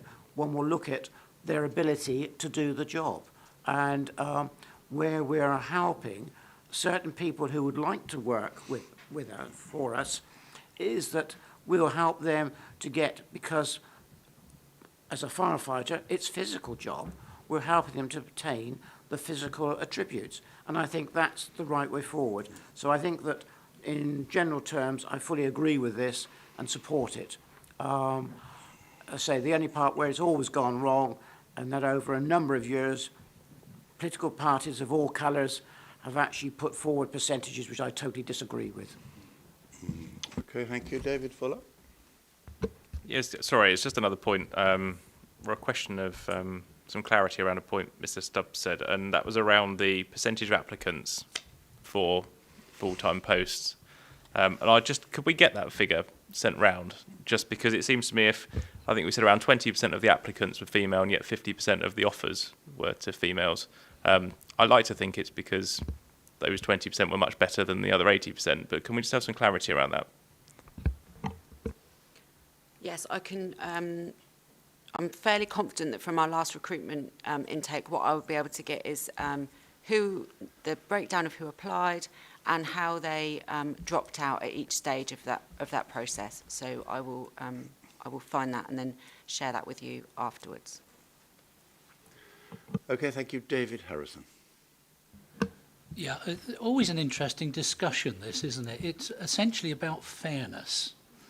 And I think Mr. Stubbs makes a really interesting point. Clearly, there are people in society who feel that they're getting a rough deal and that not enough attention is given to their needs. If anything, I have more of an issue with the way society is structured in such a way that an establishment runs this country. The wealthy and the powerful seem to rule the roost at the expense of many other people. What I think is that this report speaks very clearly to inspectors who've come in, they've looked at our organisation, and they've made a set of recommendations that we're addressing. And for me, I think you could spend a long time thinking about the inequities of society generally, which I think is what you're referring to. But we need to be concentrating on our remit, which is this authority and the service. And so for that reason, I'm more than happy to accept the recommendation on this paper. Thank you. Ian Stevens, please. Thank you. On reading the paper, I was well satisfied with it, with the content and the way it was projecting equality through this fire authority.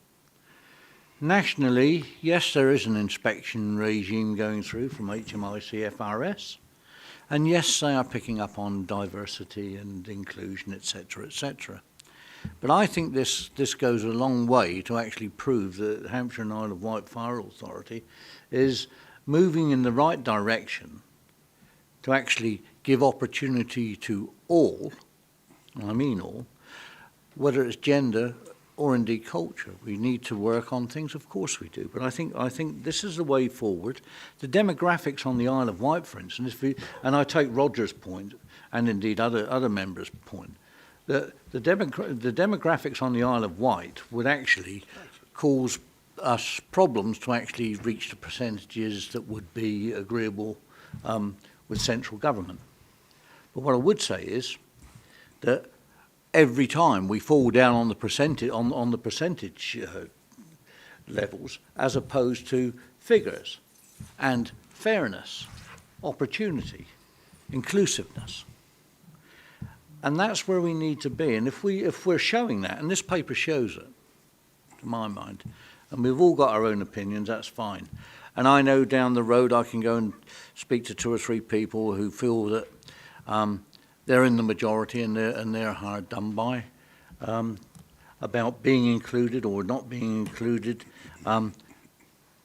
But to be quite honest, I think that we're doing it, and I'm not going to take the pat on the back and the plaudits for this, but I think we're doing a fairly good job in actually bringing forward a paper that recognises we are different, we have got a differing society and community, and since 2018, 2017 and all that, times have moved on. Times have moved on. And they're continuing to move on, and this is what makes this work in progress, but it's current and I congratulate you on the paper. Thank you. Yes, nicely said, Ian. I mean, if listening to Luke's opinion, it would seem that we've got our equality programme completely awry, which I don't believe in. Many of you have expressed your point of view, so I think the best way to sort this is to go to the recommendations. And if you don't want to, then please say so. But I think, Molly, that was a very good paper, and I applaud you for it. So let's go to the recommendations then. On page 71, firstly, that the annual statement of equality workforce demographics be approved by Hampshire and the Isle of Wight Fire and Rescue Authority. And secondly, that the new equality objectives and positive action statements be approved by the Hampshire and Isle of Wight Fire and Rescue Authority. Are you in agreement? Anybody disagree? Done. Thank you. Item 10 then, the mid-year performance report, which is on page 97 of your paperwork. And I would invite Shantha Dickinson to launch forth. Huh? No, Shantha, that's what she's called. You haven't changed your name, have you? No, I haven't changed my name and I haven't been promoted to councillor, no. Thank you very much, Chairman. Good morning, or good afternoon, sorry, we're now in the afternoon. Good afternoon, members. So it's my pleasure to present to you the 6-month report. As a reminder, you have a performance report that comes around this time of year that looks at the period April through to the end of September, start of October. And then in the late spring, early summer, I present the annual performance report. So what we've done is shared with you a range of strategic measures, comparing them primarily against the previous year.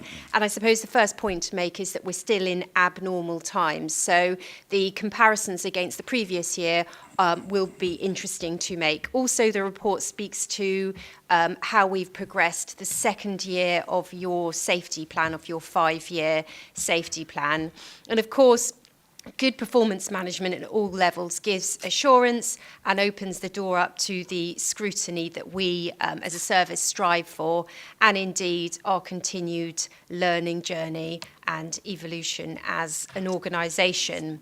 So focusing on the cover report, I'm just going to speak briefly about some of the highlights and then some of the challenges that we faced during the period. So firstly, incidents have increased when we compare them to the previous 6 months, but what we have noted in all types of incidents is a fluctuation that's mirrored the relaxation and lockdown period, and that's particularly pertinent when we've measured that or reflected that against the previous year. And what we have seen, interestingly though, the change in our incident profile, so a general reduction in fires, but a growth in special service calls. And just to remind you, special service calls will be a whole variety of activities such as rescues, extrication, and assisting other agencies, be that the other blue lights or other agencies in all forms. Moving on to our critical response time and our average critical response time. So this has increased by 1 second when we compare it to the same period in last year, and it's increased by 6 seconds in comparison to the previous 6 months. And I think what's important to note here is we've balanced that off against lower general availability and higher levels of sickness. So I point to the management of resources through our fire control, but also through our emergency staffing cell. So this was a cell that we had running through the majority of last year, 2020, during the major incident period. We stood it up again in, I think it was in the summertime, so in July, and ran through to this October. The purpose of that dedicated cell is to look on a daily basis and forecasting forward over days as to our operational resource management. And you'll recall as well that the summer period was very much when we were all experiencing, and particularly as a service, this pingdemic, when there were exponential rise in people having to isolate before the rules changed. So moving on to then our safe and well visits. So pleasingly, we have increased the number of safe and well visits significantly, 29%. We compare that to last year. year, and also where it's been challenging to actually get access to properties to do safe and wells, that number has reduced as well. But you'll note later in the detail that we're still some way off where we want to be, and that's as a result of increased referrals through the Basingstoke Vaccination Centre. And the way we will be addressing this is focusing more on using our heat map, where we're aware of people with greater vulnerability, and just working hard for the duration of the year. And Stu may comment on that later on. Safe and well and prevention work, it's important to note that through our learning of the current HMI inspections, so we're in round 3, it's the round, we're in tranche 3, tranche 2 inspections are currently taking place, and this is an area that HMI are particularly interested in terms of how a service is targeting vulnerability with respect to the prevention work. Pleasingly, with respect to our interactions with fire safety and the business community, again, that has increased in comparison to the last year. So that's all good. And again, reflecting the general, until now perhaps, opening up of society and of business. So moving to the second half of the cover report and the challenges. So we have experienced higher levels of sickness, both when we compare it to the start of, to the previous 6 months, and last year. Again, I've mentioned the pandemic, although our actual people who have had COVID remains relatively low. Make reference to the specific types of sickness absence. One thing that I would like to draw your attention to is when we compare ourselves to other services. So there's a national sickness report called the Cleveland Sickness Report that's published annually. And our long-term sickness of our absences, 40% of that is long-term sickness. However, a significant proportion of other fire and rescue services, about 15, have in excess of 70% of their absence being long-term. So just to draw a comparison in terms of we're not in a bad place. Obviously, though, we continue to work hard on returning people to work and obviously actively managing long-term sickness.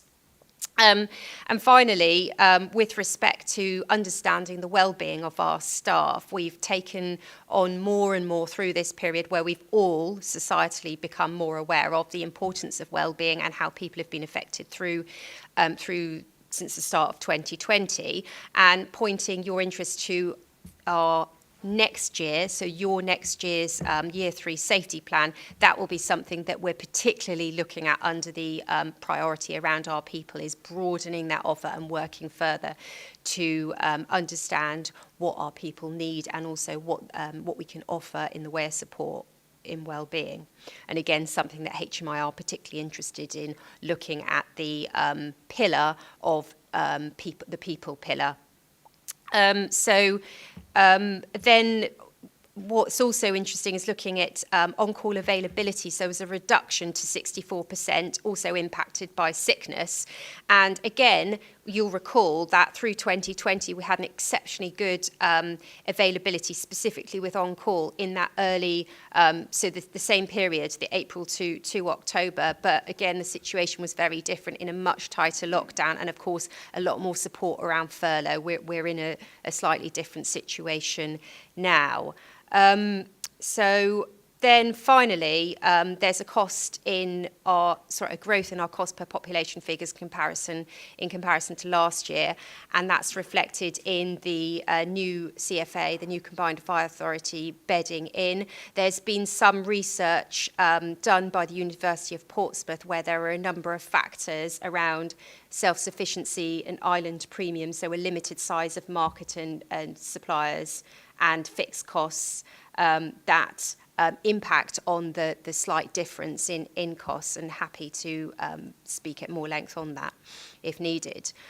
So finally, to conclude the cover report, just pointing to the improvements that the service has delivered on your safety plan. So we're halfway through this second year, and in this second year we have committed to 35 improvement activities focused across all 5 priorities, but mostly in the areas of our people and high performance. And when this report was written at the end of September, we had completed 20% of these activities, and the figure of 56% in paragraph 13 is actually been superseded, and it's now in the 60s. Again, the lag on this report, executive group, so myself and the rest of the team, we're monitoring the dashboard on the safety plan every time we meet, which is on a fortnightly basis. So we've actually got that much closer scrutiny on how we're doing against the safety plan, and there's some examples of what we've delivered so far. So the other point to note before I'm happy to take any questions is the slide deck, which is the performance report itself. It has, for those of you that have been on the authority for some years, or those of you that have returned back to it, it has iterated over time. So it's a tighter report with less measures of a more strategic nature, which I would hope give you the opportunity to dig in and to have in terms of dig into further to measures and to have that strategic view of how the service is doing. We're also working hard to make the document as accessible as possible. So paragraph 18, we've sought guidance on how best to present these slides with respect to fonts and colours. And also that then means once it's published on our website, the narrator and translator functions, so linking back with the previous report and sharing information in other languages can be utilised. So I think that concludes sort of my presentation of the report, and very happy to take questions, as I'm sure the rest of the team are. Thank you, Shantha. And we have some questions. Roger Price. Thank you, Mr. Chairman. I think that on page 99, paragraph 10, when it says that we've safe and well visits achieved below our target number, I think that might ring alarm bells with the public in seeing that. So I have a concern with that, although Shanta went on to explain why we are below, and we will hopefully be achieving that. The other question I've got is on page 108 in the incident summary, is that the special service calls represent nearly 50% of all our calls. And I think it would be very useful to have a breakdown of the number of co-rows in that and the number of RTCs, which I guess are the two major incidents within that number that we've attended. That then leaves out the other ones like lifts, etc., etc. But it does give us a flavour then, because in a number of reports we have seen in the past is that we're getting more and more calls, particularly to RTCs, compared with fire and what have you. So I think it would be very interesting to have a further breakdown of that figure at some point. I suspect that it's not possible now, but certainly in the future to have that broken down. I don't want it broken down to every single item that we do, but I think the major issues, which represent a fairly large percentage of our calls, needs to be itemised. Thank you. Is that workable, Shantha? Yes, absolutely it is, and we can do that. On the co-row point, I do have those figures which I can share with you. So so slightly extending beyond the reporting period, so actually taking us up to the 6th of this month, we had 3,354 co-row calls, which is over the same period an increase of 300, and the top 5 co-responding stations in terms of demand are Porchester, Horndine, Hythe, Romsey and Freshwater. But yeah, absolutely, we can make sure we have a more itemised breakdown if that's required. Chief. Thanks, Stan. Thank you for the question, because I think, and it's very, very topical right now, isn't it? It shows the authority how much the Fire and Rescue Service in Hampshire and Isle of Wight is leaning in to assist our health colleagues, and it's very much part of our role. Has been for a number of years here, of course, and it's very much part of our DNA. So it's good to see our staff responding so well and protecting our community as we're intended to do. Thank you. Jason Vaccination. Thank you. My internet seems to have dropped out, so I'm going on memory. I'll make a couple of notes. It's basically, do we have any contingency plans drawn up for the projected impact of the Omicron variant? Sorry, I'm looking the wrong way here. It's just that, obviously, I wear a separate hat at PCC, where I'm the Cabinet Member for Health and Wellbeing, and the information that I'm getting from Portsmouth is just extremely worrying, and I'm sure members around the room are seeing that through the national media. We've gone through one period, several lockdowns already, but the data for the time ahead is worrying. So there's a potential, I would have thought quite clear, to impact on our performance. Roger's touched on the number of safety visits, for example. Rather than ramble in a long drawn out way, do we have anything drawn up ready for that, and what have we got any early evaluation of how hard we think that's going to hit us? Absolutely. So thanks for that question. We have a constant watching brief of our absences. And so I could tell you, so for example, off the top of my head, I think we've got 13 COVID-related absences, either people who have or isolating. So we have that watching brief. We report that back into the NFCC on a weekly basis. In terms then of, if you like, our overall organisational resilience plans. So we've brought in some winter measures about, I think, 10 days ago in terms of working from home, et cetera, et cetera. So we've kind of switched all of that we used to have back on, which has been obviously to protect the workforce as a whole. And then in terms of the sort of resilience planning for our critical frontline services, we also have a well-used degradation plan that we can switch on at any point, which still maintains cover and critical cover, just in a different way. Stu, I don't know if there's any further detail or... No, I don't think there's anything further. I think if you can take some confidence that we've got a lot of lines of resilience in terms of operational. So we've got the borders with other fire and rescue services that we can call upon. Of course, from the island perspective, we've got the mainland that can supplement some of the crews there. So I think that we're fairly well measured and practiced in that environment. Mr. Chairman, as I said to members before the meeting, I do have to leave at this point because I do have a funeral to go to. So I'm very sorry I can't stay to the end of the meeting. That's all right. Thank you for your attendance, Roger. Good luck. Where do we go to next? Jonathan. Thank you, Chairman. I think it's patently obvious that COVID has skewed a lot of our data, certainly over the last couple of years. And we have to basically, in my opinion, certainly allow for that mentally in the way we look at the data that we've got in front of us.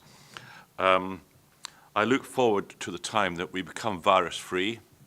I really look forward to that time, and it'll be very interesting then how the data compares to what we're looking at now.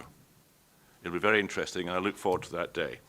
I'd like to thank Shantha very much for the production of this report, and obviously I thank our team, especially, and I hope I've got the name right, Alex Quick.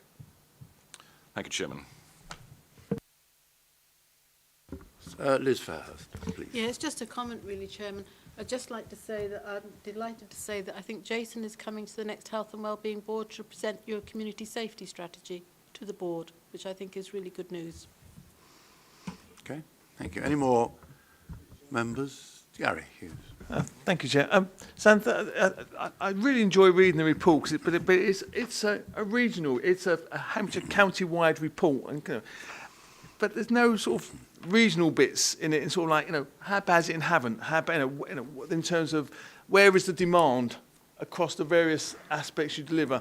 And I realise that may be a level of granularity you don't want to go into, or you may not want to do. I don't want to place additional work, but we're really interested to understand where the stress points are in terms of RTAs, where it's fires. Really, really interesting to understand that as well. So absolutely, so it's a Hampshire and Isle of Wight perspective, and I think that what we'd be more than happy to do in a separate forum is to go through in more detail demand around the two counties and sort of answer that more specifically, to assure you that, I mean, I've got them on my screen at the moment, and I know Stu has, so we had the figures for you, but we have dashboards where we can actually, and we could walk members through that, go through in detail on a fairly live basis where incidents are happening, so you could have that perspective. But obviously this is the sort of longer view. APAG, yeah, that will do. Chief. So, as ever, the party people here. Just a word of warning, members. So be careful about the operational and strategic context here, because obviously the more we get down to Havant or different areas, that will be about your own constituency, a bit about local fire station level, and our responsibility here is on the organisation as a whole. So, but absolutely accept the point, and it's always interesting, but I always worry when members get too interested in the details, because we end up running the service from different places. So, but not trying to deter you from it, of course, and you're welcome to say it's your organisation, but nonetheless, just let's watch those lines. Okay, man. Anything else from you? Shantha, thank you. That was a really good report there. You know my view on too many ongoing meaningful scenarios and things like that. That was very good and very readable. In fact, it was so good. The Vice Chairman has suggested that why can't we send that, because I'm very conscious about the coverage the fire service gets among councils and things. Why can't we send that to all councillors in Hampshire? Is that possible? Whether they want it or not.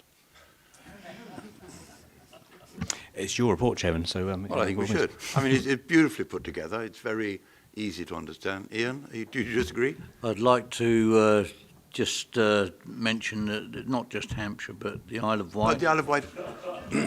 The Isle of Wight, indeed. Sorry. Yes, we are the North Island. Do we think that would be a good idea, members? I think it would be terrific. I mean, we don't get enough coverage. Yeah. Thank you, Chair. I agree with you on that. Apart from page 111, I don't think it's a very good idea to be sending out the net revenue expenditure by population at the moment. 13th out of 24 is not a significant figure at all. Okay, we'll look at that. We'll look at that. It's a fact. Yeah. Yeah. I mean, I don't worry too much about that. Chairman, if anybody does, I think we should go out as it is. If anybody does complain about it, believe me, the department that I referred to earlier has got answers for anybody who wants to write in and make a point. Yeah. Well, I think we should... Ian. Just to come in on that very point, within the report it says that there is a premium for providing public service on the Isle of Wight, and I think this bears it out, and I think it adds something to our claims when we're moving forward with providing that fire service and the cover from the Hampshire and Isle of Wight Fire Authority to the island, and it does come at a premium. We should take that forward, and we should argue the case elsewhere. Thank you. Okay. Rob. I was just going to say it's actually a very crude measure, because what it doesn't measure is what you do for that money. And when you look at the activities that we have within Hampshire and Isle of Wight, I think we do a lot more than other fire authorities. So I think take the measure for what it is. Okay. Anything else on this? So let's move to the recommendations then, which are on page 103. That the mid-year performance report 21-22 be noted by the Hampshire and Isle of Wight Fire and Rescue Full Authority. That the progress of the safety plan year 2 improvements be noted by the Hampshire and Isle of Wight Fire and Rescue Full Authority. Do we agree? Anyone disagree? Thank you. Thank you. Moving now to item 11, the Grenfell Tower Progress Report, which is on page 113 of your paperwork. And Stu Adamson, please. Thank you, Chairman. Afternoon, everyone. I'm going to present to you this agenda item, which is split into two real areas. If you look through this, there's the cover report and then the appendix. And I'll deal with those slightly separately. So the cover report itself introduces the work that's been done over the last few years by the teams here at Hampshire and the Isle of Wight. And the report looks into some of the investment in grants to expedite some of the work that's enabled us to react quickly to that, and also highlight some of the collaboration that's been done around this, in particular with the National Fire Chiefs Council and also our partners, Devon and Somerset and Dorset and Wiltshire, in our Network Fire Service Partnership. The second part, which is the appendix, goes into some of the details of the changes. So if I go into those in a little bit more detail, and obviously all of the details are within the paper itself. So this is split really into two broad areas, proactive and reactive. So in terms of proactive work, what we mean by that is identifying risk, dealing with that risk as well as we can in the early stages, for it not to turn into emergency risk. So the Building Risk Review programme, which is a government-led national programme, identified in total with our own local sources of information 371 buildings, which were of those high-rise residential type buildings and related to the work following the Grenfell inquiry. I can give you an update on the paper, which is stated in there. All but one of those have now been inspected. And the only reason we haven't inspected that last one is due to the communication and liaison with the responsible person for that building. So all of those buildings will be completed certainly by the end of the month. And the purpose really is to ensure that the safety of residents and firefighters within those buildings. So it's to audit the building, make sure that they are safe and they have the correct standards around.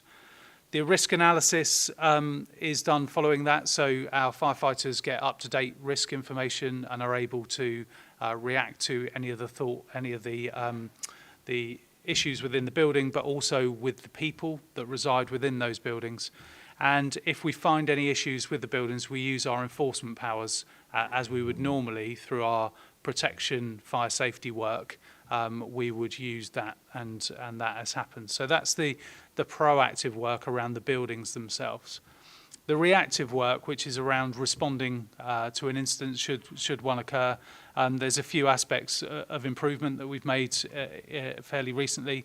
So we've got a new fires in tall buildings procedure, which is built upon from the national operational guidance, so a national procedure which has been thought about and refined locally with our partners across the Network Fire Partnership.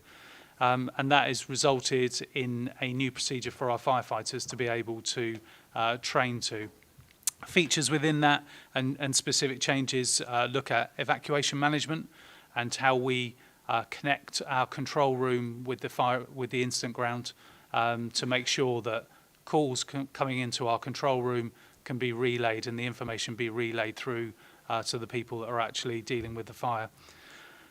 There's quite a bit in terms of protection of the internal structure of the buildings and making sure that those internal structures provide the safety for people.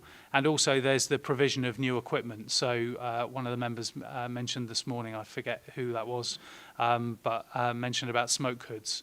And that's the provision where a last measure of defence, where there is a smoke-filled environment, we can provide some additional support to people to evacuate the buildings.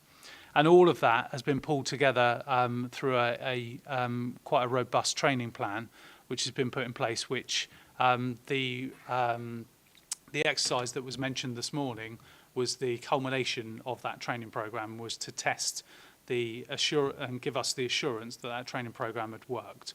So we've got those new procedures, we've got the training against those procedures, and then we've got the assurance, and all of that has been brought together under the banner of this bit of improvement work. So the inquiry, you will note, is still ongoing, and we will expect to see further outcomes from the inquiry, and we will react to that in our normal way, react to that under our normal priority of learning and improving, and and make sure that we are on the front foot in terms of any learning that comes out of that. You can see within the body of the report and within the appendix there is a fairly high-level table which highlights some of the phase 1 outcomes and how we've reacted to that. And you'll see that most of those, the vast majority, have been achieved, which is a great achievement across the service. So it's not just within operations, that's right the way across the service. The one outstanding piece, which you'll see highlighted in red, I'd like to say is not down to us. We are pushing really hard, but this is a piece of software that allows us to interact and connect automatically with other services and other emergency services, and that is delayed by the software providers of our control equipment. So that's not, again, a local issue for us. That's across our partnership, but also nationally with others that share our software. So internal governance it charts our progress, keeps us on track, and makes sure that we'll continue to hit all of these marks. And hopefully what this does as a report and the appendix gives you as members some assurance that we've not only picked up the recommendations and the learnings from the Grenfell tragedy, but also the inquiry, but also that we still continue to move on the front foot with this important work. So happy to take any questions. Thank you. Members, any questions? David. Thank you, Stuart. It's just around the outcome from some of the inspections. Obviously, there was a small number that required enforcement notices to be issued. Has that been followed up to see whether those have been complied with? Yeah, so part of our formal enforcement action, so there's 5 outstanding formal actions, they all get followed up. So they're part of the normal procedures from our fire inspections, so they will get followed up, and we will close those down at the appropriate time. Just to give you a reflection, some of the informal actions, so there's roughly around 60, so I think it was 59 informal actions. They're normally lower, obviously a very lower level, things that the responsible person can deal with, and we wouldn't normally follow up on all of those, but what we would do is we would maintain the right to dip in every now and again and just test some of those to make sure that they're still maintaining some of those improvements. Gary? Thank you, Chairman. Thank you, Stuart, for the report. Prior to this meeting, I did suggest to the Chairman, actually, we're so close to completing all the recommendations that actually once they've all completed, we should maybe consider no longer providing this update. But now you've mentioned the fact that MATE is going to be the one that's going to be holding us back from doing anything about that. How do we address the fact that if we've achieved everything we can, but you're now relying on an external process, how do we ever close this report down? So I don't think the intention necessarily was to close the piece of work, because I think that this piece of work will roll on for probably many years as a result of the inquiry. So this is phase 1 of the inquiry that produced these recommendations that we're responding to. A separate piece of work was to do with the buildings. So there are many streams, work streams nationally that will be looked at, and I would imagine that following the next phase of the inquiry there will be yet more recommendations that we'll respond to. So I think that as it hopefully is titled, this is more of an update to keep members updated on an important issue and to keep updated on the many work streams that are coming in. Any more, members? Okay, if I can move you to page 117 for the recommendation, which is that this report be noted by the Hampshire and Isle of Wight Fire and Rescue Full Authority. Do we agree? Agreed. Anyone disagree? Thank you. Moving on to item 12. Minutes of the Standards and Governance Committee meeting, 29th of September 2021, on page 123. Thank you, Chairman. I actually thought I'd present the minutes of the meeting held on the 29th of September 2021 and 16th of November 2021 together. Happy to take questions from anyone, but I would also quite like Rob to just explain the latest directive from Treasury regarding the pensions and the McLeod judgment. Yeah, there's two pieces I need to pick up on agenda item 13. So it's, this, but also the PSAA appointment of external auditors, if I may. Just on the immediate detriment framework, so we had a report to Standards and Governance Committee to approve an immediate detriment framework.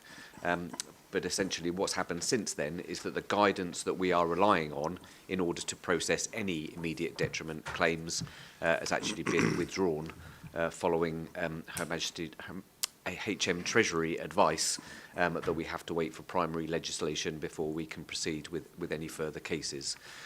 So we are taking that advice because obviously the potential risk to the authority and also is an undisclosed amount that we may be liable for, which obviously we can't accept. So we're stopping the immediate detriment framework, which we've only just introduced, but it also means that we won't be able to pursue any further immediate detriment cases for active firefighters as well. So I'll pause there, Chairman. Okay. Right, any questions? As I say, we approved it and now we're not approving it. No, just approving. Dynamic situation. Fluid. Okay. Sorry, I think Rob wanted to come back about the auditors. Yep, so we need to appoint external auditors, and at the moment we use PSAA, which is a national body that does that on behalf of most local authorities. So that's coming up for renewal again. It is actually, bizarrely, a full authority decision that we have to take in order to join that procurement. So the full report is attached to agenda item 13.